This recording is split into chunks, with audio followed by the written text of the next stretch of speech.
Last class का recall कराता हूँ। लास्ट क्लास में हमने क्या क्या कर लिया था, मैंने तुम्हें डिफरेंस बताया था between alternating current and direct current. Direct current में हमारा जो मैग्नीट्यूड है और जो डायरेक्शन है, क्या वो चेंज होती रहेगी या कांस्टेंट होगा? Constant sir, constant. मैग्नीट्यूड और डायरेक्शन अगर दोनों की बात करूं तो ये दोनों ही चीजें कांस्टेंट रहेगी।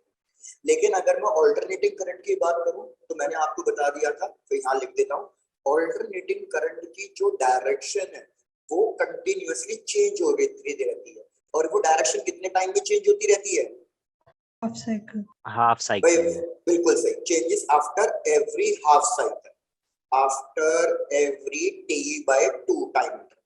सिमिलरली अगर मैग्नीट्यूड की बात करूं तो मैग्नीट्यूड तो कंटिन्यूअसली चेंज होता रहता है, लेकिन मैग्नीट्यूड अपनी वैल्यू रिपीट कब करेगा?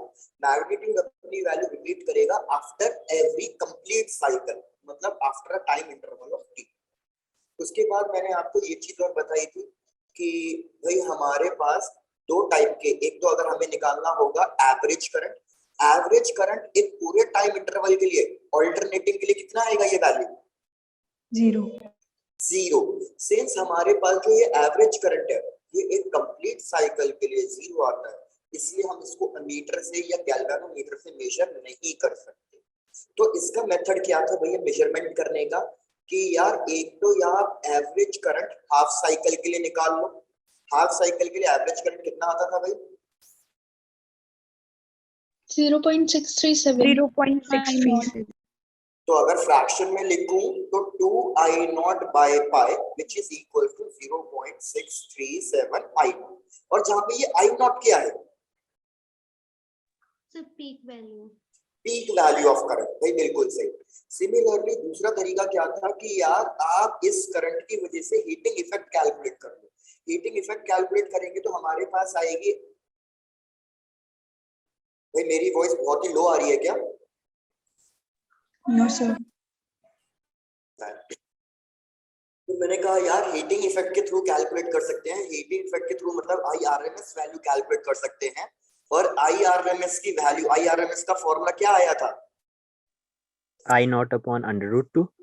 I0 अपॉन, वेरी गुड भैया, √2 which is equals to 0.707। हमने यहां तक कर लिया था और मैंने कहा था हमारे घरों में या हमारे सर्किट में जो भी करंट फ्लो करेगा उसको हम IRMS एज्यूम करेंगे, क्योंकि IRMS का मतलब है कि ऑल्टरनेटिंग करंट जो कंटिन्यूअसली चेंज हो रहा है उसकी वैल्यू को एक डायरेक्ट करंट में रिप्लेस करना, एक कांस्टेंट वैल्यू में रिप्लेस करना, दैट इज बेसिकली IRMS। चलो अब यहां तक कंप्लीट, अगर चेक कर लो, कोई डाउट है तो पूछो, नहीं तो आगे बढ़ते हैं। Done sir. Done sir. Done sir. Last class का रिकॉल, अब बढ़ते हैं आगे की तरफ। यार अब देखो डायरेक्ट करंट और ऑल्टरनेटिंग करंट में क्या डिफरेंस है। यार सपोज ये मैंने कोई एक सर्किट लिया, भैया इस तरीके से समझो कि ये मैंने कोई एक सर्किट लिया और इसको मैंने कनेक्ट कर दिया है किसी डायरेक्ट सोर्स से, मतलब जैसे कि बैटरी वगैरह से, और यही सेम सर्किट मैं ले रहा हूं और इसको कनेक्ट कर रहा हूं मैं किसी एक ऑल्टरनेट सोर्स से। तो सपोज भैया यहाँ पे मैंने कनेक्ट कर दिया इसको एक ऑल्टरनेटिंग सोर्स से।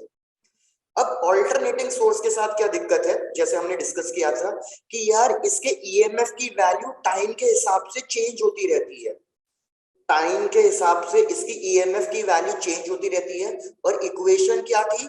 E at a particular instant is equals to E0 sin omega t। लेकिन यहाँ पे जो EMF की वैल्यू होगी वो होगी कांस्टेंट। ये मैंने कनेक्ट कर दिया कोई रेजिस्टेंस R और यहाँ पे भी कोई कनेक्ट कर दिया रेजिस्टेंस R। पहले यहाँ तक डायग्राम चेक करो, यहाँ तक कोई दिक्कत है? No sir. No sir. यार मैं स्पॉटलाइट में ही तो हूँ। अच्छा ठीक है,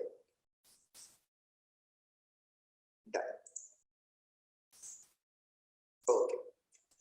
अब यार समझो, अगर मैं डायरेक्ट सोर्स की बात कर रहा हूं तो डायरेक्ट सोर्स में करंट EMF की वैल्यू कांस्टेंट है ना, तो जो यहां से करंट फ्लो करेगा क्या उसकी वैल्यू चेंज होती रहेगी या उसकी वैल्यू कांस्टेंट होगी? Constant sir, constant. कॉन्फिडेंस से बोलो भाई। जब देखो according to Ohm's law V equals to IR होता है। अरे जब EMF कांस्टेंट है तो पोटेंशियल, मतलब पोटेंशियल कांस्टेंट है तो करंट भी तो कांस्टेंट ही होगा। तो तो डायरेक्ट सोर्स के अंदर क्या होता है, हमारे करंट की वैल्यू कांस्टेंट होती है। करंट की वैल्यू सिर्फ कब चेंज होती है, सिर्फ इनिशियल स्टेजेस पे। भाई एक बार पूरा चेक करो क्योंकि इसमें अब डाउट लगेगा। सपोज मैंने कहा ये मेरा स्विच ओपन है तो करंट की वैल्यू 0। जब आप स्विच क्लोज करोगे तो धीरे धीरे करंट की वैल्यू इंक्रीज होती जाएगी, लेकिन थोड़े से ही टाइम के बाद करंट की वैल्यू कांस्टेंट फ्लो करेगी। तो मतलब इधर करंट की वैल्यू कांस्टेंट होती है। तो इसके अंदर क्या है भैया, जब मेरा ईएमएफ अगर 0 है तो करंट कितना फ्लो करेगा, करंट भी 0 होगा। अगर बाई चांस मैं ईएमएफ की वैल्यू को चेंज करा के मैक्सिमम कर दूं, मतलब कोई और वैल्यू कर दूं, तो यहाँ पे करंट की वैल्यू भी कितनी हो जाएगी, मैक्सिमम हो जाएगी। तो इस वाले केस में हम कहते हैं कि भैया ये दोनों सेम फेज में चलेंगे। सेम फेज में कहने का मतलब क्या है कि जैसे जैसे ईएमएफ चेंज होगा उसी वक्त भैया हमारा करंट भी चेंज हो जाएगा। ईएमएफ की जितनी वैल्यू होगी उसके करस्पॉन्डिंग करंट भी अपनी वैल्यू उतनी ही चेंज कर लेगा।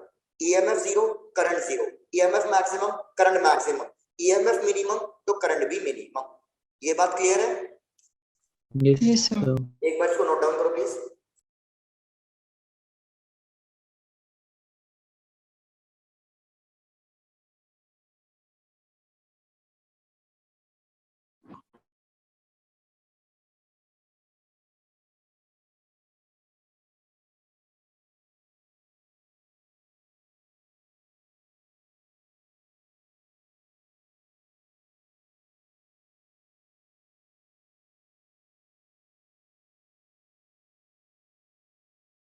कंप्लीट हो गया है क्या?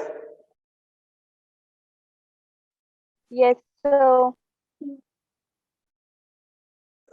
तो लेट्स प्रोसीड। लेकिन यार अब इधर ऑल्टरनेटिंग सोर्स में ऐसा नहीं। ऑल्टरनेटिंग सोर्स के अंदर कुछ भी कंडीशन बन सकती है। कुछ भी कंडीशन मतलब कि भैया जब आपका ये ईएमएफ 0 पे है, अगर आपका ईएमएफ 0 पे है तो यार हमारे करंट की वैल्यू भी 0 हो सकती है, करंट की वैल्यू मैक्सिमम भी हो सकती है, करंट की वैल्यू मिनिमम भी हो सकती है। मतलब इधर कुछ भी पॉसिबिलिटी है। सिमिलरली अगर इधर ईएमएफ की वैल्यू मैक्सिमम है तो फिर से वही कि भैया करंट 0 भी हो सकता है, मैक्सिमम भी हो सकता है, मिनिमम भी हो सकता है। तो इधर चीजें क्या सेम फेज में चलेंगी? नहीं, इधर चीजें सेम फेज में हो भी सकती है, नहीं भी हो सकती। ये किस पे डिपेंड करेगा? ये डिपेंड करेगा, डिपेंड्स अपॉन द सर्किट, कि भैया हमने सर्किट में क्या लिया है। जैसे यहाँ पे सिर्फ रेजिस्टेंस लिया है या कैपेसिटर भी लिया है या इंडक्टर भी लिया है, हमने किस टाइप का सर्किट लिया है उसके हिसाब से हम देखेंगे कि भैया हमारे पास सिचुएशन कैसी कैसी आ रही, कि क्या ये सेम फेज में है या अलग अलग फेज में है। भैया क्या ये चीज भी क्लियर है? Yes, sir. Yes, sir. तो अब हमारा टारगेट इस चैप्टर में यही है। हमारा टारगेट क्या है चैप्टर में? ये फाइंड करना कि जब ईएमएफ चेंज हो रहा है, जैसे सपोज ईएमएफ अगर 0 हो रहा है तो उस वक्त करंट क्या बन रहा है, क्या करंट 0 बन रहा है, मैक्सिमम बन रहा है या मिनिमम बन रहा है। ये हमारा टारगेट है, इसमें कैलकुलेट करना। Sir, हाँ sir, please repeat. क्या कह रहे हो, रिपीट करना है? Yes, sir. ठीक है, रिपीट। यार जैसे कि देखो बाय चांस मैं आपको एक ग्राफ के थ्रू समझाने की कोशिश करता हूँ, ठीक है? एक ग्राफ के थ्रू समझाने की कोशिश करता हूँ। सपोज भैया ये मैं ग्राफ ड्रॉ कर रहा हूँ ईएमएफ का, और सेम नीचे मैं ग्राफ ड्रॉ करूंगा करंट का। सपोज मैंने कहा ये मैंने ग्राफ ड्रॉ किया ईएमएफ का, तो मेरे को बताओ जब टाइम 0 है तो ईएमएफ की वैल्यू कितनी है? Sir, 0. वेरी गुड, ईएमएफ की वैल्यू 0 है। जब टाइम t/4 है तो मेरे को बताओ ईएमएफ की वैल्यू कितनी है? Maximum. Sir, maximum. Maximum, very good. जब टाइम की वैल्यू t/2 है, मतलब यहाँ पे ईएमएफ की वैल्यू कितनी है? Sir, 0.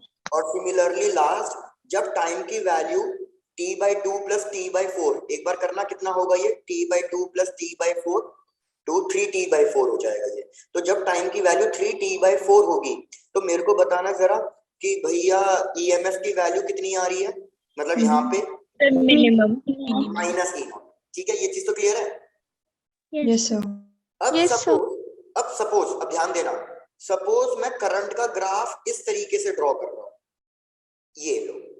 तो अब मेरे को बताओ, यही सेम टाइम इंटरवल्स के लिए करंट की वैल्यू, जब t 0 है तो करंट कितना है? Minimum Sir, 0.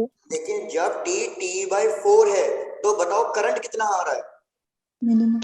Sir, minimum. Minus I naught. Minus I not. तो लेकिन यार यहाँ पे तो ईएमएफ की वैल्यू पॉजिटिव में मैक्सिमम है, यहाँ पे करंट की वैल्यू नेगेटिव में मैक्सिमम, मतलब एक तरीके से मिनिमम है। तो मतलब इन दोनों की वैल्यू सेम फेज में है या अलग अलग चल रही है? Sir, अलग चल रही है। अलग अलग चल रही है ना। इसकी वैल्यू जब पॉजिटिव मैक्सिमम है तो इसकी वैल्यू नेगेटिव मैक्सिमम है। तो यार इन दोनों के बीच में कितने एंगल का डिफरेंस आ गया? इन दोनों के बीच में अगर मैं फेज डिफरेंस, एंगल का डिफरेंस पूछूं तो एंगल का डिफरेंस 180 आएगा कि भैया जब ये पॉजिटिव में है तब ये नेगेटिव में है, जब ये नेगेटिव में है तो ये पॉजिटिव में है। अब समझ में आया आपको? Yes, sir. तो ऐसे है ना, हर एक सर्किट के लिए हमें चेक करना है कि क्या चीजें सेम फेज में है, मतलब क्या सेम तरीके से वेरी कर रही है या अलग तरीके से वेरी कर रही है। और अगर अलग तरीके से वेरी कर रही है तो भैया उनके बीच में एंगल का डिफरेंस कितना है। जैसे इधर मैंने एंगल का डिफरेंस कितना दिखाया, 180। ऐसे ही हमें चेक करना है कि अलग अलग सर्किट्स में एंगल का डिफरेंस कितना आएगा, अगर आ रहा है तो। अब किसी के लिए रिपीट करना है? No, sir. Okay done. तो जैसे ये सब पूरा नोट डाउन हो जाए बता देना, फिर आगे कंटिन्यू करते हैं।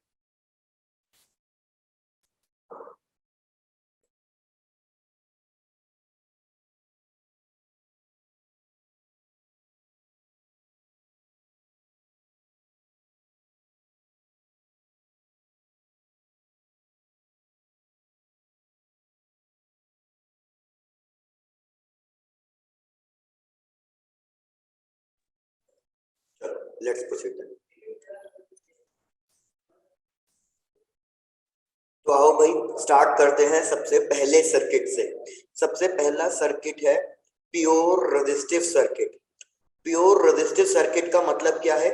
ऐसा सर्किट जिसमें सिर्फ ऑल्टरनेटिंग सोर्स है और अकेला एक रेजिस्टेंस है और कुछ नहीं। जैसे भी मैंने पीछे डायग्राम की ड्रॉ किया था, बस वही कि बस एक रेजिस्टेंस और एक ऑल्टरनेटिंग सोर्स और कुछ नहीं है, ना कैपेसिटर ना कुछ और। तो ये हो गया ऑल्टरनेटिंग सोर्स। ऑल्टरनेटिंग सोर्स की equation E instantaneous is equals to E naught sine omega t. यहाँ पे एक रेजिस्टेंस R और भैया हमने अज्यूम किया ये करंट फ्लो कर रहा है I। एक बार चेक करके देख लो, डायग्राम में कोई डाउट तो नहीं है? No sir. No, sir. तो आगे बढ़ते हैं। यार अब बहुत सिंपल है पहला वाला केस, याद रखना पहला वाला केस सबसे ज्यादा सिंपल केस है। यार अगर मैं I इंस्टेंटेनियस निकालना चाहता हूं तो अकॉर्डिंग टू ओम्स लॉ मेरे को E इंस्टेंटेनियस बाय R लिखना चाहिए, मतलब इस EMF को रेजिस्टेंस से डिवाइड कर देना चाहिए। तो E इंस्टेंटेनियस की इक्वेशन है E naught sine omega T divided by R। या इस R का इम्पैक्ट साइन पे कुछ नहीं पड़ रहा, तो E नॉट बाय R क्या बन जाएगा? मैंने लास्ट क्लास में बताया था E नॉट बाय R क्या बन जाएगा? I naught. I I know. Naught. तो E instantaneous is equals to I naught sine omega T.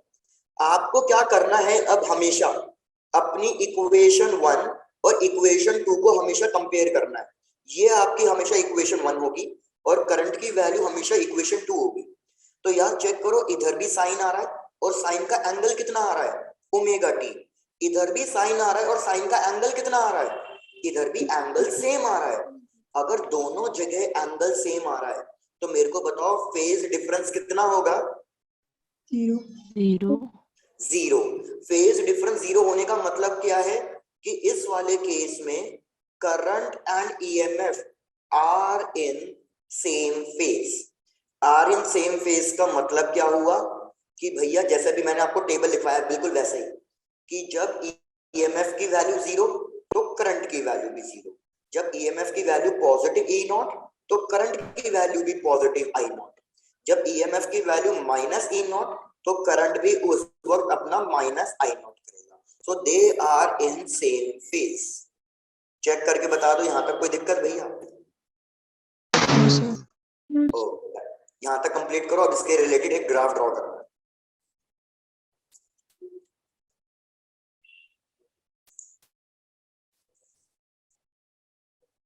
Done, sir. Very good. क्या कहते हो भाई? तब तक एक चाय हो जाए।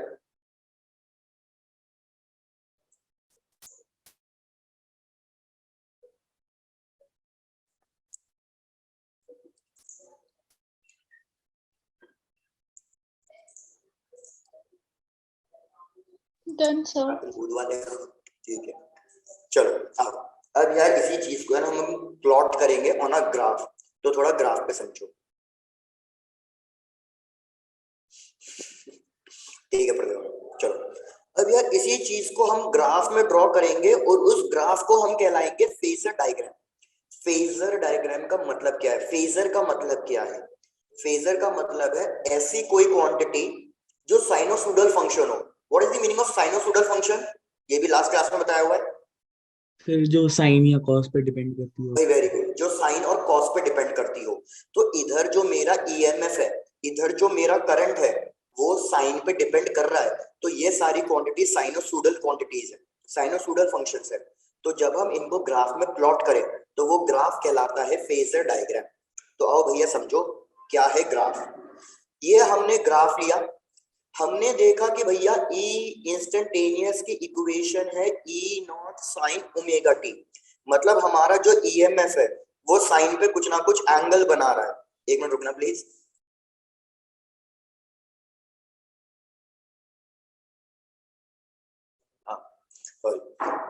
तो यार E इंस्टेंटेनियस की इक्वेशन है हमारे पास E naught sine omega T. तो मतलब यार ये कितना एंगल बना रहा है? ये ओमेगा टी एंगल बना रहा है। तो आप क्या करोगे? आप यहीं पे एक्स एक्सिस में एक लाइन ड्रॉ कर दोगे एरो के साथ, क्योंकि ये एक रोटेटिंग क्वांटिटी है। और यहाँ पे आप एंगल लिख दोगे कि भैया ये एंगल कितना है एक्स एक्सिस के साथ? Omega T. तो ये लाइन किसकी वैल्यू देगा? ये लाइन मेरे को इंस्टेंटेनियस ईएमएफ की वैल्यू देगा। क्या यार सबको ये चीज समझ में आ रही है? Yes, sir. Yes. अगर अब तुम इसी का प्रोजेक्शन, मतलब इसी की शैडो, इसी का प्रोजेक्शन अगर तुम इस y एक्सिस पे ड्रॉ कर दो तो ये वैल्यू तुम्हें देगा मैक्सिमम E नॉट की वैल्यू। एक बार चेक करो अच्छे से ये चीज समझ में आई है या रिपीट करना है कि भैया ये वैल्यू किस चीज की होगी? ये वैल्यू होगी हमारे पास मैक्सिमम ईएमएफ E नॉट की प्रोजेक्शन लेने पे। अब आ जाओ इक्वेशन 2 पे।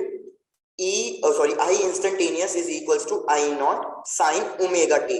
मेरे को बताओ करंट भी सेम एंगल बना रहा है या अलग एंगल बना रहा है? Same. Sir, same. तो आपका जो करंट का ग्राफ होगा, करंट का ग्राफ मैं ब्लू कलर से ड्रॉ कर रहा हूँ या चलो रेड कलर से ड्रॉ कर रहा हूँ। जो करंट का लाइन होगी वो इसी के ऊपर बनेगी, एग्जैक्टली इसी के ऊपर। क्यों? क्योंकि भैया करंट भी कितना एंगल बन ले रहा है? ओमेगा टी ही ले रहा है। लेकिन एक स्लाइट डिफरेंस होगा। क्या डिफरेंस होगा? यार हमें पता है करंट होता है ईएमएफ बाय रेजिस्टेंस। तो मतलब करंट की वैल्यू ईएमएफ से छोटी होगी क्योंकि रेजिस्टेंस से डिवाइड करके मिल रही है। इसलिए रेड कलर की जो लाइन मैंने ड्रॉ करी, अगर आप देखो मैंने येलो कलर वाली लाइन से छोटी ड्रॉ करी, क्योंकि I इंस्टेंटेनियस हमेशा E इंस्टेंटेनियस से छोटा होगा। और इसकी शैडो, इसका प्रोजेक्शन अगर मैं फिर से y एक्सिस पे लूं तो ये किसकी वैल्यू देगा मेरे को? I I know. नॉट की। The maximum. अब एक बार चेक कर लो सबको ये वाली बात समझ में आई है? ये ग्राफ समझ में आया है या कुछ रिपीट करना है? Done, sir. सिमिलरली क्वेश्चन बोलेगा आपको इसका साइन वाला ग्राफ भी ड्रॉ करने के लिए। तो प्लीज इसका साइन वाला ग्राफ भी ड्रॉ कर दो हाथ की हाथ। साइन वाला ग्राफ कैसा बनेगा? जैसा भी मैंने कहा सब कुछ सेम फेज में चल रहा है। सब कुछ सेम फेज में मतलब जैसा ईएमएफ का ग्राफ बनेगा वैसा ही डिट्टो सेम करंट का ग्राफ बनेगा विदाउट एनी चेंजेस। तो मैंने ऊपर लिया है ईएमएफ और यहाँ पे लिया है टाइम। तो ये अगर ग्राफ बन रहा है इसका, तो भैया इसका ग्राफ भी एग्जैक्टली सेम बनेगा। जब उसका पॉजिटिव तो इसका भी पॉजिटिव, जब इसका नेगेटिव तो इसका भी negative, exactly same, no changes. बस इसका जितना एम्पलीट्यूड होगा इसका एम्पलीट्यूड उससे कम होगा। क्यों, वो तो मैं आपको बता ही चुका हूं, तो करंट की वैल्यू ईएमएफ से छोटी होगी।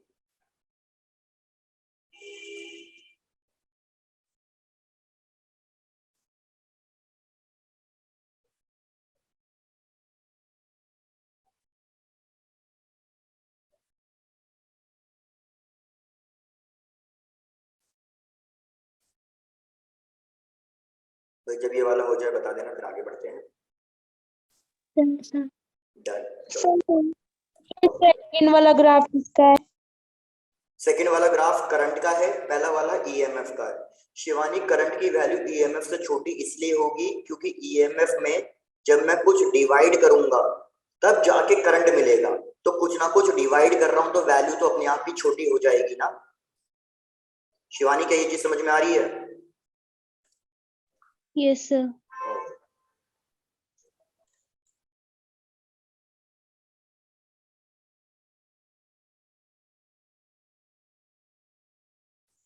चलो मैं आगे बढ़ रहा हूँ भैया, आई होप सबका हो गया होगा। आओ भैया सेकंड वाले पे। सेकंड वाला है हमारे पास प्योर कैपेसिटिव सर्किट।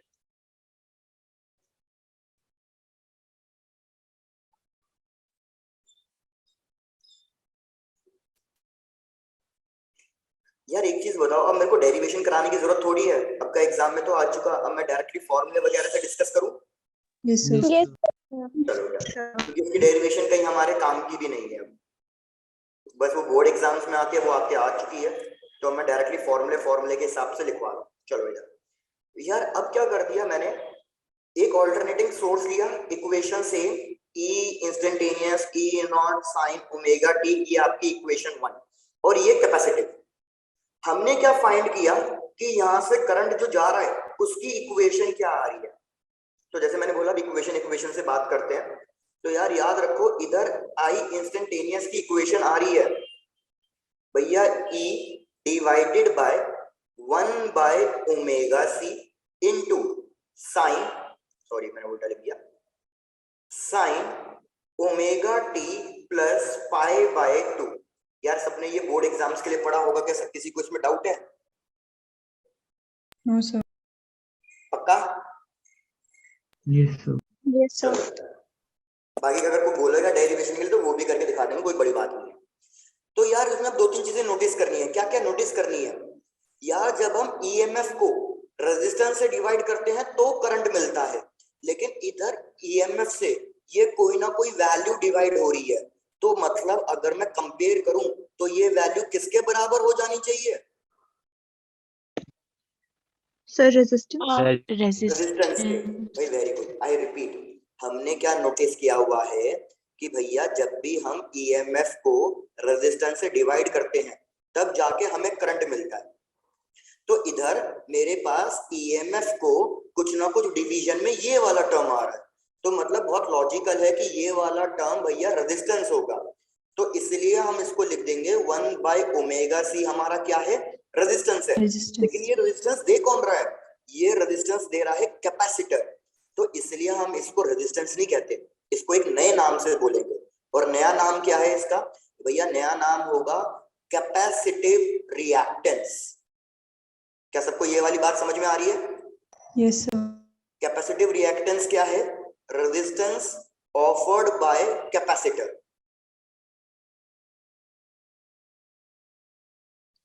और इसको एक अलग से सिंबल से डिनोट करेंगे, इसको सिंबल से डिनोट करेंगे एक्ससी से। एक्ससी का मतलब रेजिस्टेंस है जो कैपेसिटर ने दिया, और इसका नाम कैपेसिटिव रिएक्टेंस। तो हमारे पास इक्वेशन आ गई, I is equals to I naught, I instantaneous is equals to I naught sin omega t plus pi by 2।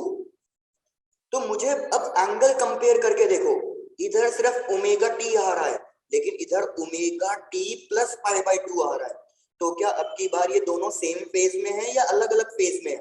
अलग अलग। अलग अलग। Sir, अलग अलग। कौन आगे चल रहा है, ईएमएफ या करंट? करंट करंट में प्लस π/2 आ रहा है तो मतलब करंट आगे चल रहा है। तो भैया यहाँ पे इंपॉर्टेंट कंक्लूजन क्या लिखोगे? Current leads by EMF, current Leeds EMF कितने एंगल से? बाय π/2 मतलब 90 डिग्री के एंगल से। तो ये दोनों सेम फेज में नहीं है, करंट ईएमएफ से आगे चल रहा है 90 डिग्री आगे।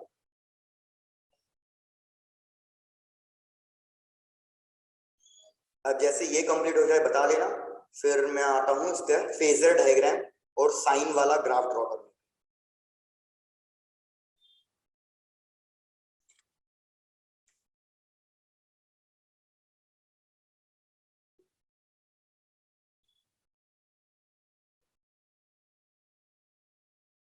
Done sir. Done sir. बढ़िया, तो आ जाओ अब इसके फेजर डायग्राम पे। सबसे पहले तो यार फेजर डायग्राम में सबसे पहले तो कोई चेंजेस मत करना, हमेशा अपना ईएमएफ ड्रॉ कर दो। तो आपको दिख रहा है कि भैया ये ईएमएफ है और ये ईएमएफ कितना एंगल बना रहा है इक्वेशन के हिसाब से? ईएमएफ तो ओमेगा टी ही बना रहा था, ईएमएफ तो ओमेगा टी ही बना रहा था, लेकिन करंट ज्यादा एंगल बना रहा है और करंट ईएमएफ से कितने एंगल आगे चल रहा है?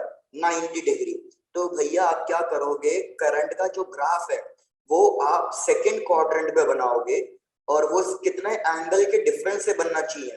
तो भैया ये एंगल का डिफरेंस होना चाहिए 90 डिग्री, क्योंकि करंट 90 डिग्री आगे चल रहा है ईएमएफ से।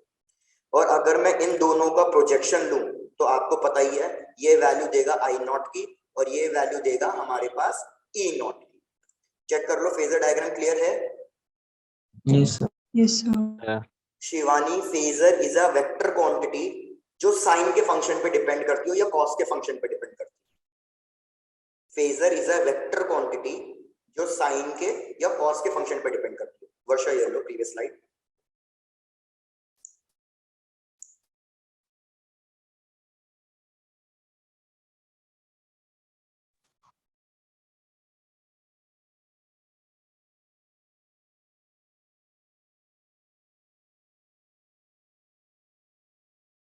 स्मिता, वर्षा को करने दो।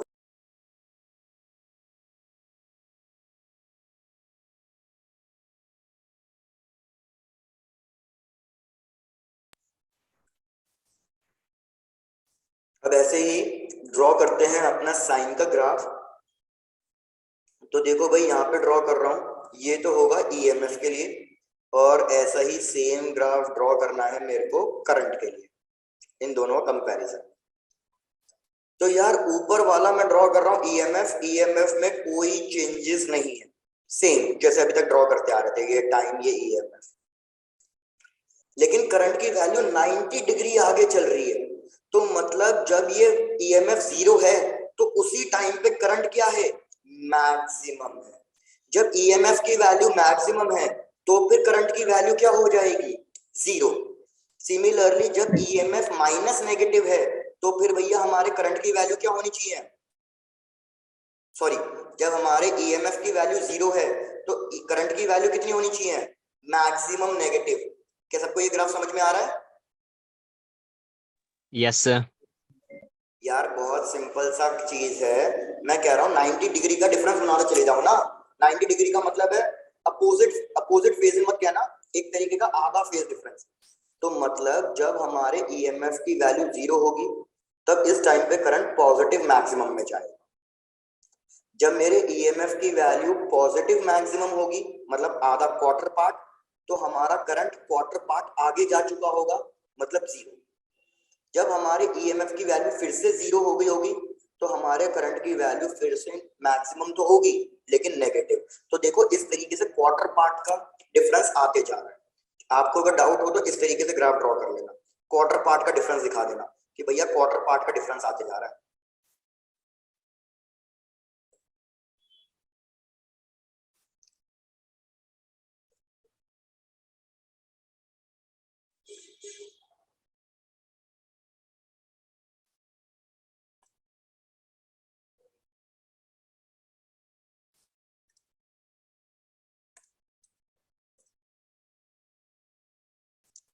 यार स्क्रीन शो नहीं हो रही? फिर हो रही है। हो तो रही है। वर्षा आप कह रहे स्क्रीन शो नहीं हो रही, आपका नेटवर्क इश्यू होगा फिर।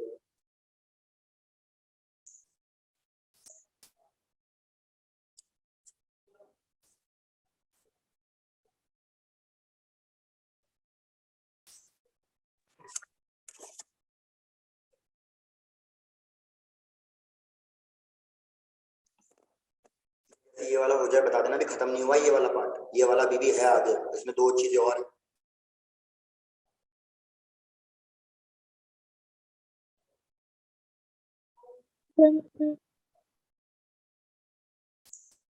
चलो डन, आगे बढ़ो, आगे समझो यार। अभी जो मैंने तुम्हें कैपेसिटिव रिएक्टेंस बताया, रेजिस्टेंस ऑफर्ड बाय कैपेसिटर, उसका फॉर्मूला चेक करो यार, उसका फॉर्मूला क्या आया? उसका फॉर्मूला आया 1 बाय ओमेगा सी। और ओमेगा का फॉर्मूला क्या होता है? ओमेगा का फॉर्मूला होता है 2 पाई एफ। तो यार मेरे को बताओ, ये रेजिस्टेंस और फ्रीक्वेंसी के बीच में कैसा रिलेशन आ रहा है? भैया इनवर्स रिलेशन आ रहा है।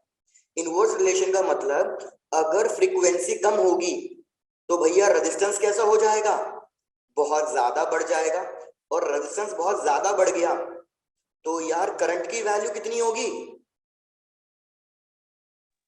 जीरो। जीरो।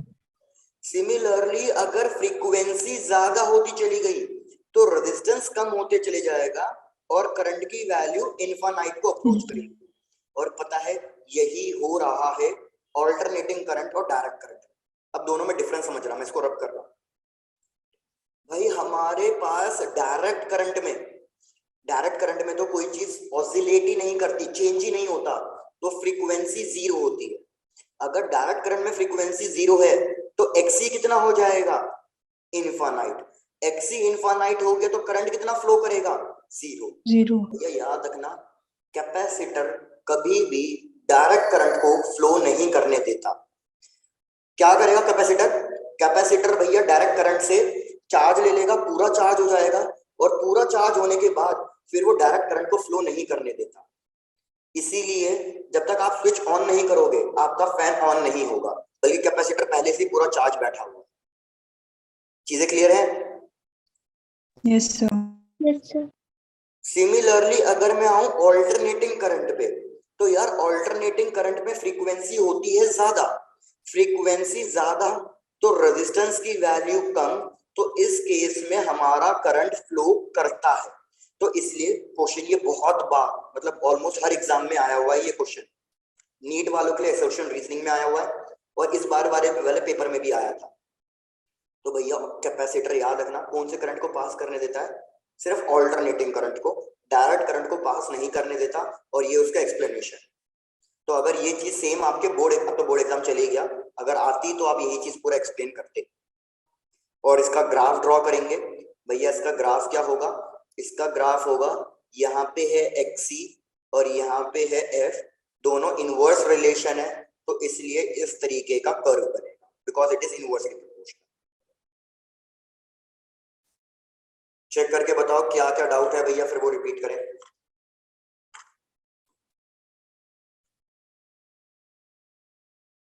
किसी को कोई डाउट नहीं? No sir. Good good. No sir.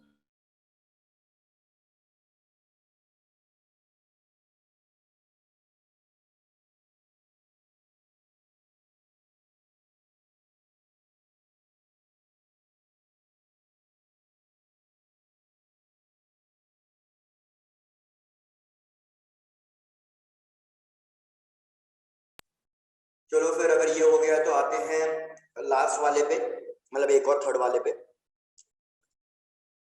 भैया थर्ड वाला लिखो, प्योर इंडक्टिव सर्किट।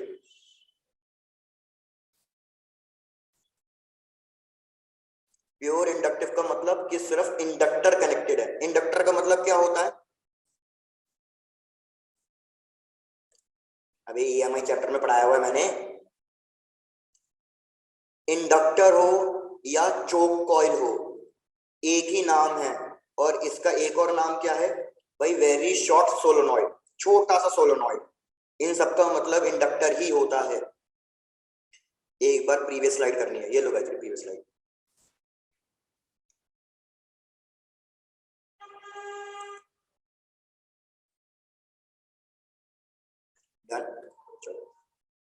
तो यार हमने क्या किया, ये फिर से वही ऑल्टरनेटिंग सोर्स इंडक्टर कनेक्ट कर देंगे, इस टाइप का सर्किट। यार अब आपको सेल्फ इंडक्शन म्यूचुअल इंडक्शन याद है? Yes, sir. Yes, तो sir. यार मेरे को बताओ, Yes, अगर sir. ये सोलोनॉइड है तो इसकी मैग्नेटिक फील्ड तो म्यू नॉट एन आई होती है, लेकिन इधर हमारा करंट तो चेंज करता रहेगा ना, क्योंकि ऑल्टरनेटिंग सोर्स है। तो इसलिए इसके अंदर क्या होगा, जैसे जैसे करंट यहाँ फ्लो करेगा वैसे ही वैसे एक बैक ईएमएफ प्रोड्यूस हो जाएगा। क्या ये कॉन्सेप्ट याद आया? Yes. इस कॉन्सेप्ट का नाम क्या था? Self induction. Very good, self induction. कि सेम कॉइल के अंदर करंट चेंज करा रहे हैं तो उसके अंदर एक रिवर्स करंट फ्लो कर जाएगा, बैक ईएमएफ। तो भैया ये हो गई आपकी equation 1, E instantaneous equal to E naught sin omega t। अब भैया करंट की इक्वेशन डायरेक्ट लिख रहा हूं, फिर से no calculations. I is equals to E naught divided by omega L, जहां पे L इंडक्टेंस है जो मैंने पढ़ाया वही आपको, sign omega T minus pi by 2। तो मेरे को बताओ इस फॉर्मूले से आपको क्या क्या कंक्लूजन्स मिल रहे हैं, चलो बताओ। सबसे पहले रेजिस्टेंस का फॉर्मूला बताओ, इस केस में रेजिस्टेंस का फॉर्मूला कितना आ रहा है? Sir, omega L. Okay. Very good, इस केस में रेजिस्टेंस का फॉर्मूला आ रहा है ओमेगा एल। ये रेजिस्टेंस किसने प्रोवाइड किया है? इंडक्टर। Inductor. तो इसलिए इसको रेजिस्टेंस नहीं कहेंगे, इसको कहेंगे इंडक्टिव रिएक्टेंस। यहां लिख रहा हूं, इसको कहेंगे इंडक्टिव, जैसे कैपेसिटिव था वैसे ही इंडक्टिव रिएक्टेंस XL। तो रेजिस्टेंस का फॉर्मूला आ गया ओमेगा एल। ओमेगा एल का मतलब 2 पाई एफ एल। दूसरा कंक्लूजन भैया, अगर आप देखो इधर हमारा करंट लीड कर रहा है या पीछे चल रहा है, लैग कर रहा है? Lag कर. इधर करंट लैग कर रहा है, पीछे चल रहा है भैया ईएमएफ के कितने एंगल से? Pi by 2. 90 डिग्री के एंगल से। तो ये नोट डाउन करो। अब फेजर डायग्राम, साइन ग्राफ और आगे की बात करते हैं।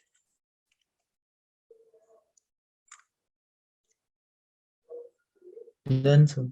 Done, sir. चलो क्या बात है, तो साथ साथ देखते जा रहे हो, बढ़िया बढ़िया। तो हो भैया फेजर डायग्राम ड्रॉ करते हैं पहले तो। फेजर डायग्राम में फिर से वही ईएमएफ के साथ कोई छेड़खानी मत करो। ये आपका E इंस्टेंटेनियस, ये आपका ओमेगा टी। लेकिन अब करंट पीछे चल रहा है 90 डिग्री। तो भैया अगर अब करंट पीछे चल रहा है तो अब मैं सेकंड क्वाड्रेंट में नहीं, फोर्थ क्वाड्रेंट में ड्रॉ करूंगा, क्योंकि करंट पीछे चल रहा है। और यहाँ पे फिर से इन दोनों के बीच में एंगल कितना? इन दोनों के बीच में एंगल 90 डिग्री। क्या भैया बातें समझ में आ रही है? Yes Yes, sir. sir. Yes, sir.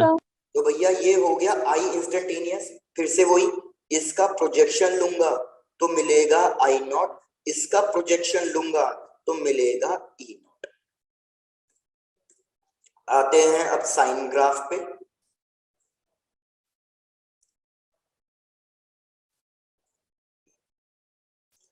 तो यार ऊपर वाला ग्राफ मैंने ड्रॉ किया है ईएमएफ के लिए।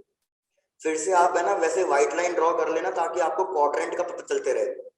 ये टाइम, ये ईएमएफ। अब की बार भैया हमारा करंट 90 डिग्री पीछे चल रहा है, तो जब ईएमएफ 0 होगा तो अब की बार करंट की वैल्यू मैक्सिमम तो होगी। जैसे पीछे हो रहा था, करंट की वैल्यू मैक्सिमम तो हो रही थी, लेकिन आगे चलने पे पॉजिटिव मैक्सिमम। तो पीछे चलने पे किसका मैक्सिमम होगा? Negative. Negative.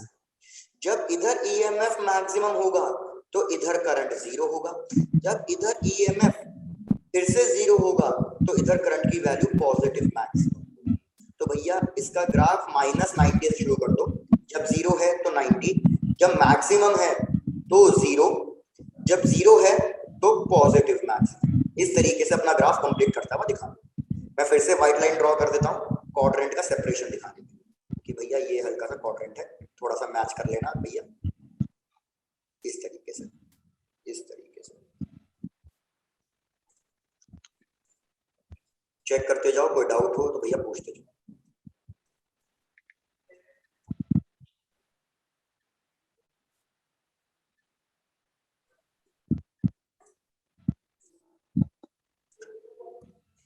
जैसे मैंने कहा अभी बात खत्म नहीं हुई, जैसे हमने एक्सी के लिए अलग से कुछ कैलकुलेट किया, ग्राफ ड्रॉ किया, इधर भी वो ही करेंगे। अगर अब मैं बात करूं एक्सएल की, तो हमने देखा एक्सएल का फॉर्मूला ओमेगा एल मतलब 2 पाई एफ एल। तो यार अब की बार ये भैया फ्रीक्वेंसी के डायरेक्टली प्रोपोर्शनल आ रहा है, डायरेक्टली प्रोपोर्शनल आ रहा है। तो अगर मैं डायरेक्ट करंट की बात करूं तो डायरेक्ट करंट में फ्रीक्वेंसी जीरो, तो मतलब एक्सएल की वैल्यू भी जीरो, एक्सएल की वैल्यू जीरो तो करंट इनफाइनाइट, तो मतलब भैया ये डायरेक्ट करंट को फ्लो करने देगा, ये डायरेक्ट करंट को कोई रेजिस्टेंस नहीं देगा, ये बोलेगा भैया जैसे जा रहा है स्मूथली फ्लो करने देगा। लेकिन अगर ऑल्टरनेटिंग करंट की बात आई तो ऑल्टरनेटिंग करंट में भैया फ्रीक्वेंसी बहुत हाई होती है, तो हमारा जो रेजिस्टेंस है वो भी बहुत हाई हो जाएगा, उस केस में करंट की वैल्यू जीरो आएगी। तो भैया याद रखना, choke coil, inductor, alternating current जिसकी फ्रीक्वेंसी अगर ज्यादा हुई तो फ्लो नहीं करने देगा, अगर ऑल्टरनेटिंग करंट की फ्रीक्वेंसी कम हुई तो फ्लो करने देगा थोड़ा बहुत, लेकिन उसमें भी डिफिकल्टी जरूर प्रोड्यूस करेगा। और अगर मैं ग्राफ की बात करूं, सिंस हमारा जो एक्सएल है वो एफ के डायरेक्टली प्रोपोर्शनल आ रहा है, तो इसलिए भैया अब की बार जो ग्राफ बनेगा वो एक स्ट्रेट लाइन बनेगा, because it is directly proportional. अब इसको कंप्लीट कर लो, जैसे पूरा कंप्लीट हो जाए बता देना, फिर आगे बढ़ते हैं।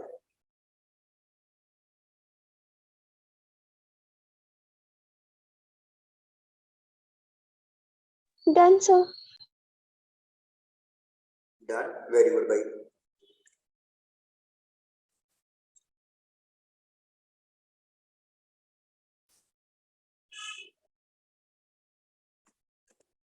बाकी लोग भी थोड़ा जल्दी कर दो, फिर आगे कुछ एक आधा क्वेश्चन करते हैं इस पे।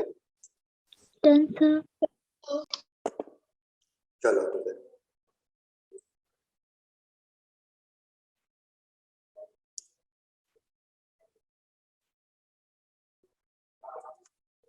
तो भैया एक क्वेश्चन ट्राई करो इसके ऊपर।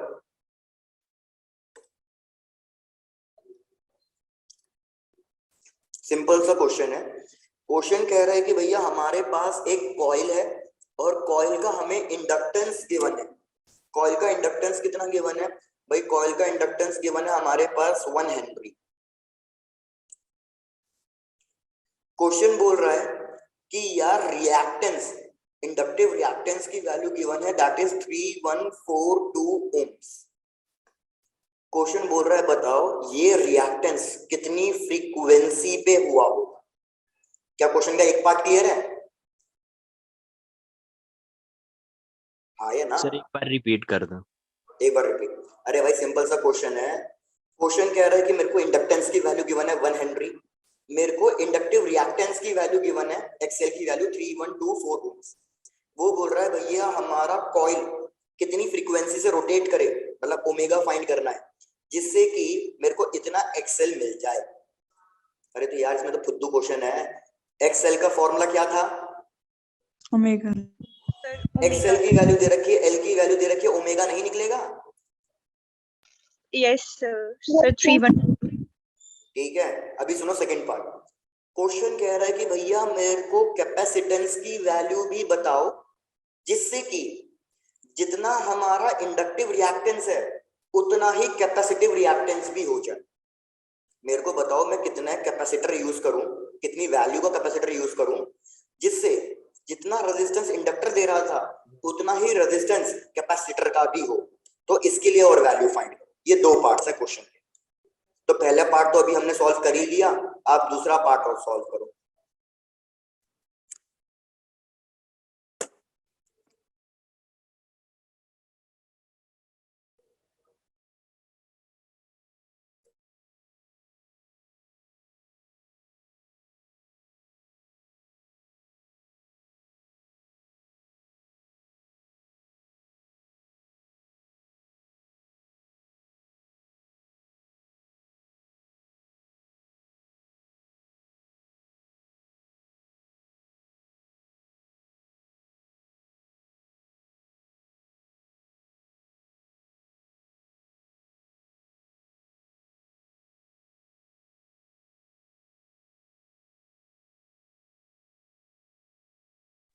भाई जैसे आंसर आए सेंड करते रहो।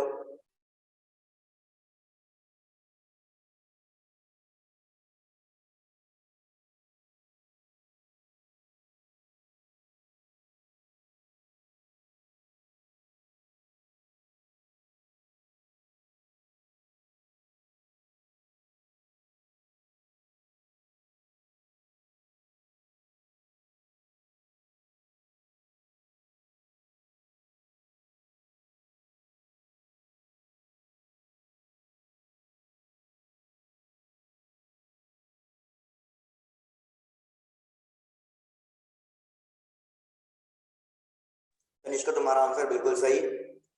अस्मिता तो आपका सेकंड पार्ट का आंसर गलत आ रहा है।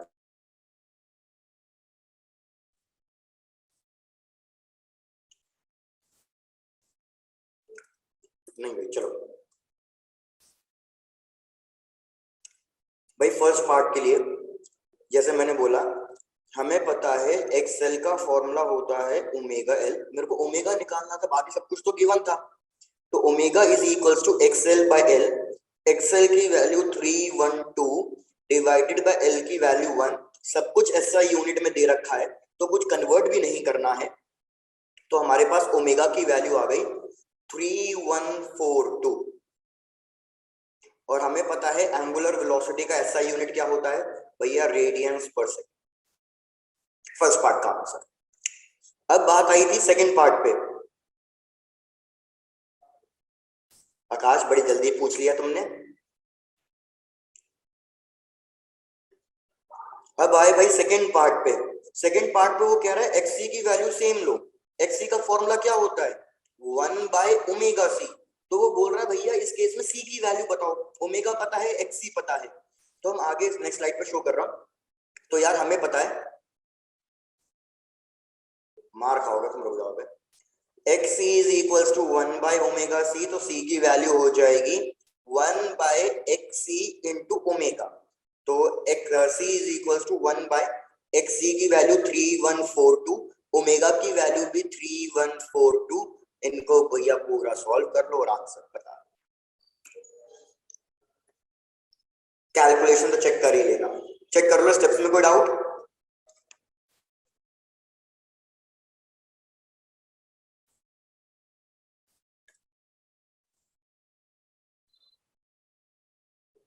हाँ अर्शिका भैया देखते रहना, कोई दिक्कत नहीं। अरे जल्दी नेक्स्ट क्वेश्चन दूं। अब मेरे को आवाज नहीं आ रही। Yes. चलो डन भैया। Next question. नेक्स्ट क्वेश्चन भैया ये फिर से एक इंडक्टर दे रखा है जिसकी वैल्यू है 200 मिली हेनरी। भैया याद रखना कन्वर्ट करना पड़ेगा शायद से अगर मिली हेनरी में दे रखा है। और वो कह रहा है कि हमारे पास ये एक एसी सोर्स से कनेक्टेड है और एसी सोर्स का पीक ईएमएफ की वैल्यू गिवन है। पीक ईएमएफ की वैल्यू गिवन है 210 वोल्ट और फ्रीक्वेंसी दे रखी है 50 हर्ट्ज।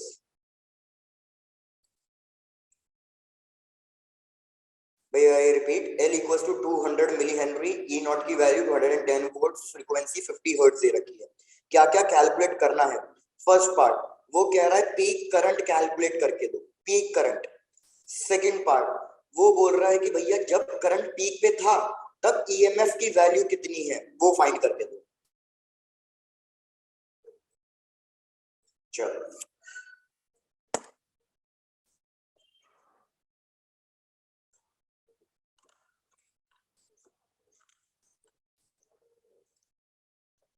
सिंपल है, ये भी जल्दी सॉल्व करके भेज देना भाई।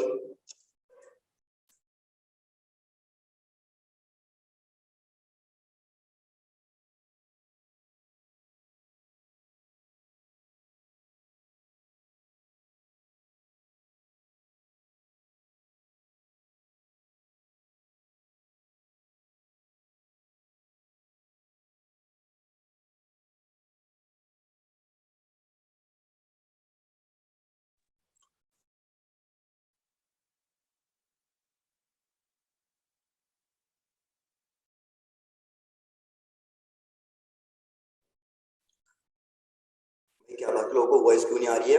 एक बार क्वेश्चन रिपीट कर रहा हूं भाई। आकाश तुम भी सुन लो, पता चला क्वेश्चन नहीं सुनाई दिया होगा। मैंने कहा इंडक्टर की वैल्यू दे रखी है 200 मिली हेनरी। ई नॉट की वैल्यू दे रखी है पीक ईएमएफ 210 वोल्ट 50 हर्ट्ज। मेरे को पीक करंट की वैल्यू मतलब आई नॉट की वैल्यू फाइंड करनी है। और दूसरा मेरे को बताना है ईएमएफ कितना होगा जब करंट अपनी पीक वैल्यू पे था। सबको क्वेश्चन सुनाई दिया। Yes Yes. ठीक है बढ़िया। ओके संजीवना।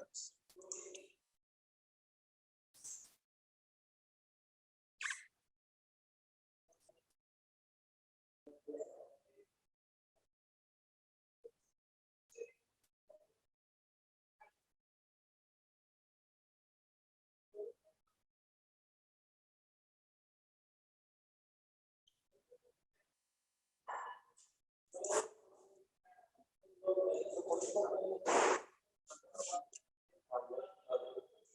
1 मिनट 5 मिनट ही बचे हैं क्लास ही खत्म।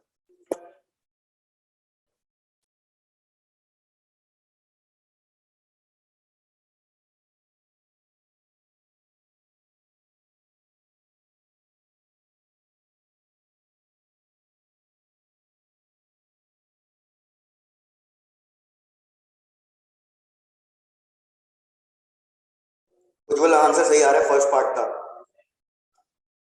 क्या तनिष्का मैडम का आंसर गलत आ रहा है।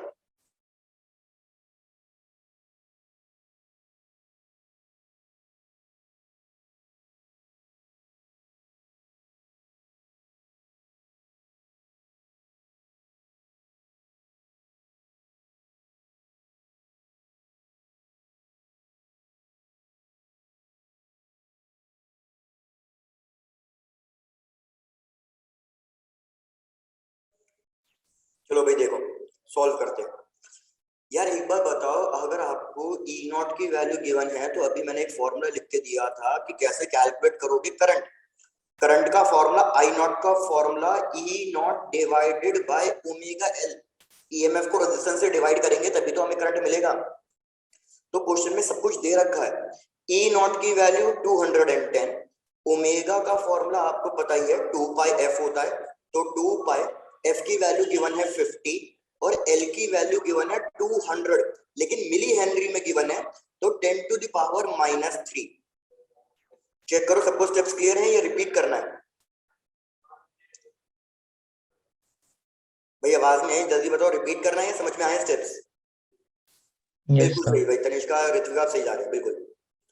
तो यार इससे कैलकुलेट करोगे तो आई नॉट की वैल्यू आएगी आपके पास 3.3 एम्पियर्स। 3.3 एम्पियर्स। एक बार आई नॉट निकल गया तो आपको सेकंड पार्ट करने की जरूरत ही नहीं थी। भैया हमें पता है सेकंड पार्ट के लिए कि यार जो करंट है इन केस ऑफ ये इंडक्टर था, हमारा करंट लैग करता है। Current lags EMF by 90 degree. तो यार अगर करंट लैग करता है ईएमएफ से बाय 90 डिग्री और इस केस में हमें क्या बोला हुआ है कि करंट मैक्सिमम पे है, करंट मैक्सिमम पे है तो ईएमएफ पीछे चलना चाहिए। तो यार हमारा ईएमएफ हो जाएगा 0। एक बार चेक करके बताओ कोई डाउट है या रिपीट करना है? आप चाहे तो साइन वाला ग्राफ देख लो। मैं कह रहा हूं कि जब हमारा करंट मैक्सिमम पे पहुंचा हुआ है, मतलब जब हमारा करंट कहीं ना कहीं यहां होगा मैक्सिमम पे, तो यार डेफिनेटली हमारा ईएमएफ अपना एक पूरा साइकिल कंप्लीट करके 0 पे पहुंच गया होगा। इस तरीके से डन, गुड। अगर यहाँ तक कोई डाउट नहीं है तो आगे नेक्स्ट फोर्थ वाले सर्किट पे बढ़े। Yes, sir. Yes, sir. चलो गुड। जतिन 33.4 नहीं 3.34 आ रहा होगा।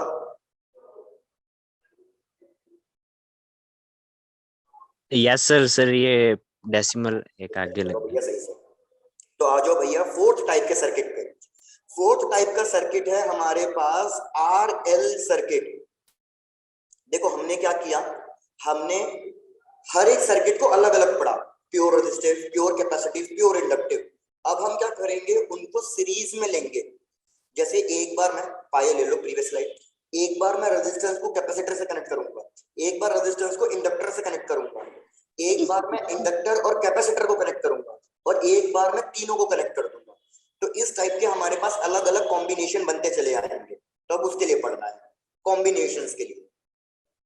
तो पहला combination RL circuit. RL circuit का मतलब रेजिस्टेंस और इंडक्टर को मिलाकर।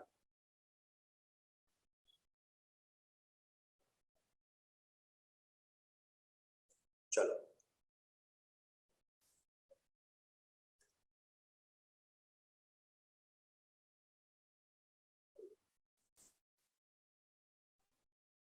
भाई ये फिर से वही, हमने एक ऑल्टरनेटिंग सोर्स ली है, equation E instantaneous is equals to E naught sine omega t. यहाँ पे एक रेजिस्टेंस लिया और यहाँ पे एक इंडक्टर कनेक्ट कर दिया। इसको कैसे सॉल्व किया जाता है ध्यान देना, इसको सॉल्व किया जाता है फेजर डायग्राम की हेल्प से। यार यहाँ पे कुछ ना कुछ पोटेंशियल ड्रॉप होगा रेजिस्टेंस की वजह से वी आर, यहाँ पे कुछ ना कुछ पोटेंशियल ड्रॉप होगा वी एल, तो मैं लिखूंगा V R plus V L, ये टोटल किसके बराबर होना चाहिए, क्या कह सकता हूँ, ये टोटल ईएमएफ ई के बराबर होना चाहिए। यस लेकिन ये फॉर्मूला स्केलर नहीं है, क्योंकि रेजिस्टेंस के केस में ईएमएफ सेम फेज में चलता है, लेकिन इंडक्टर के केस में वो सेम फेज में नहीं चलता, तो इसलिए इसको आप स्केलर फॉर्म में नहीं लिख सकते, इसको आपको वेक्टर सॉल्व करना पड़ेगा, वेक्टर एडिशन करके दिखाना पड़ेगा, और वेक्टर एडिशन का मतलब आपको रिजल्टेंट निकालना पड़ेगा। क्या इतनी बात क्लियर है? Yes sir. डन। तो आप क्या करोगे, इसको मानोगे रिजल्टेंट, इस किसी एक को मानोगे वेक्टर ए, किसी एक को मानोगे वेक्टर बी। तो मेरे को बताओ भैया वेक्टर ए वी आर और वी एल के बीच में कितना डिग्रीज का एंगल, क्योंकि यार रिजल्टेंट फाइंड करने का फॉर्मूला सबको पता होगा ना, क्या फॉर्मूला होता है रिजल्टेंट फाइंड करने का? यस हाँ भैया किसी की आवाज नहीं आ रही। Under root A square plus B square. भाई बिल्कुल सही, A square plus B square plus 2ab cos theta. तो मेरे को पता है ए तो वी आर है, बी वी एल है, लेकिन यहाँ पे ये एंगल भी तो चाहिए, तो भैया ये एंगल कितना है वी आर और वी एल के बीच में, भैया हमें ये कैलकुलेट करके मतलब ये पता करना है, उसके बाद तो सॉल्व हो ही जाएगा। तो मेरे को बताओ कितना एंगल होगा इन दोनों के बीच में, तो इन दोनों के बीच में जो एंगल फाइंड किया जाएगा वो फेजर डायग्राम से फाइंड किया जाएगा। तो इधर ध्यान दो यार, मैंने कहा कि सपोज ये ईएमएफ है, ठीक, तो यार ईएमएफ मतलब ये वी आर ले लिया सपोज मैंने, एक बार थोड़ा सा ध्यान देना, वी आर, यार मुझे पता है रेजिस्टेंस एंड करंट, मतलब रेजिस्टेंस के केस में ईएमएफ और करंट सेम उसमें होते हैं फेज में। Yes. तो मैं अगर करंट ड्रॉ करूं तो करंट मेरे को इसी के ऊपर ड्रॉ करना पड़ेगा, तो मैंने करंट इसी के ऊपर ड्रॉ कर दिया। लेकिन मेरे को इंडक्टर के केस में बताओ, इंडक्टर के केस में कौन आगे चलता है और कौन पीछे चलता है? ईएमएफ आगे और करंट पीछे। वेरी गुड, ईएमएफ आगे चलता है, लीड करता है, ईएमएफ लीड्स बाय 90 डिग्री, तो जो वीएल होगा वो करंट से 90 डिग्री पे जाना चाहिए, करंट से, तो मेरा करंट इधर है, तो ईएमएफ वीएल मेरा 90 डिग्री पे जाएगा। तो मेरे को बताओ अगर वीएल करंट से 90 डिग्री बना रहा है तो वीआर से भी कितना एंगल बना रहा है? 90 cos 90 कितना होता है? 0 0। तो भैया ये टर्म पूरा उड़ गया, तो मेरे को रिजल्टेंट मतलब एक तरीके से E नॉट पता चल जाएगा, E naught will be equals to square root of, बचा सिर्फ a square plus b square, मतलब v नॉट r स्क्वायर, मतलब maximum value of potential across v naught l का होल स्क्वायर। एक बार यहाँ तक चेक कर लो, कोई डाउट है तो कोई पूछ लो। सर वो लीड करंट को लीड करवाया सर पीछे फेजर डायग्राम में। हाँ सर पीछे मैंने करंट को लीड कराया, इसमें इसमें कह रहे हो करंट लैग है, देखो मैंने लीड का कराया, देखो मैं इसलिए बोल रहा था, इसलिए कंफ्यूजन होगी, एक जगह माइंड में बिठाओ इस चीज को, आई रिपीट यहाँ पे लिख लो ये एक साथ, रेजिस्टेंस के केस में ईएमएफ और करंट ये हमेशा सेम फेज में होंगे। इंडक्टर की बात करूं तो करंट हमारा लैग करता है, लैग, अगर करंट लैग कर रहा है तो मतलब ये भी तो कह सकता हूं ना कि ईएमएफ लीड कर रहा है। क्या ये बात समझ में आई? अगर करंट पीछे चल रहा है तो ईएमएफ आगे चल रहा है, तो किसी के भी तुम वो कह दो ना कि भैया कौन आगे कौन पीछे और कितने एंगल से चल रहा है, भैया 90 डिग्री से चलता है।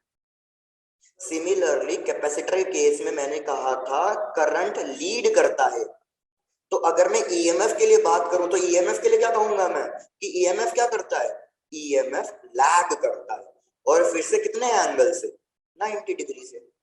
तो इधर मैंने यही लिखा कि इंडक्टर केस में ईएमएफ लीड करता है, देखो इंडक्टर केस में ईएमएफ लीड करता है, कितने एंगल से लीड करता है भैया, मैंने कहा वो लीड करता है 90 डिग्री के एंगल से, तो वी आर और ई करंट सेम, तो वी एल 90 डिग्री के लीड पे। अब समझ में आया है? रिपीट करो अभी भी भाई, जल्दी बताओ। डन, बढ़िया। तो हमारे पास ई नॉट का फॉर्मूला आ गया, E naught is V naught R plus V O L का होल स्क्वायर। अब आपको पता ही है कि भैया चीजें कैसे कैलकुलेट करनी है, आप फिलहाल आज यहीं तक ये छोड़ दो, बस हम क्या करेंगे, आई नॉट का फॉर्मूला और लिख देंगे और ऐसे ही हम बाकी दो सर्किट्स और करेंगे सेम फेजर डायग्राम की हेल्प से। हम एंगल फाइंड करेंगे और इस तरीके से वेक्टर सॉल्व करेंगे उसे।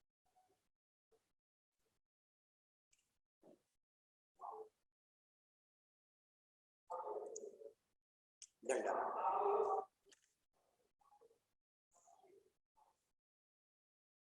चलो, ये सबका नोट डाउन भी हो गया है? Yes sir. ये वाला भी?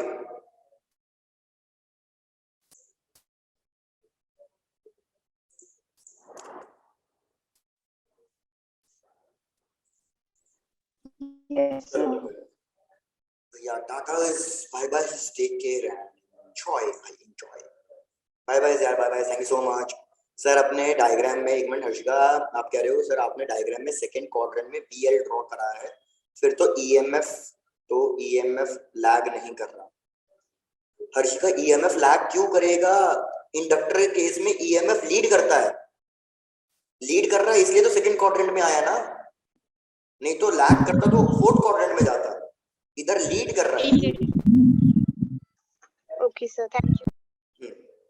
ठीक, बाकी एक बार और देख लेना आराम से, अगर बाय चांस अभी भी कोई डाउट लगे तो भैया फिर नेक्स्ट क्लास में इसको फिर से देख लेंगे, कोई दिक्कत नहीं।